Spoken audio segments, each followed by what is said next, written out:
సంసిద్ధులుగా ఉండాలి. చక్కగా ఉదాహరణ అయితే ఎలాగ దేవుని యొక్క ప్రణాళికలో ఎలాగ బలస్తులు కావడానికి సంసిద్ధులుగా ఉండాలి మరితలే చక్కని ఉదాహరణ మనకి. ఈరోజు మరితల పాట కూడా మనం చేసుకుంటే కదా. సో మరితల్ని దేవుని చేత ఎన్నిక చేయబడినప్పుడు ఆమె ఎవరిస్తున్నారే మీలాంటి అవప్రాయమైనటువంటి స్త్రీయే కదా. వివాహ జీవితంలో అడుగు పెట్టడానికి సిద్ధంగా ఉన్నటువంటి ఎవరిస్తున్నారే మరితల్లి కదా. అలాంటి సమయంలో దేవుడు వచ్చి తన దూతను పంపించి దేవుడు ఇదిగో నేను దేవుని అనుగ్రహాన్ని నిండుగా పొందుకున్నావు, దేవుని అనుగ్రహాల చేత నీవు నింపబడ్డావు కాబట్టి ఇదిగో నేను దేవుని చిత్తాన్ని నెరవేరుస్తావా అని అడిగినప్పుడు ఇదిగో నేను ప్రభువు దాస్తున్నాన్ని నీ మాట చొప్పున నాకు జరగాలి అని.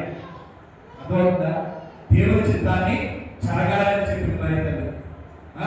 నాకు నేను కోరుకున్నట్టుగా లేదు నేను ఇంజనీర్ అవ్వాలనుకుంటున్నా, లేదు నేను డాక్టర్ అవ్వాలనుకుంటున్నా, లేదు నేను టీచర్ అవ్వాలనుకుంటున్నా, లేదు నేను ప్రాణాలు అవ్వాలనుకుంటున్నా, నీ చిత్త చేయడానికి లేదు బాబు అని చెప్పడం కాదు.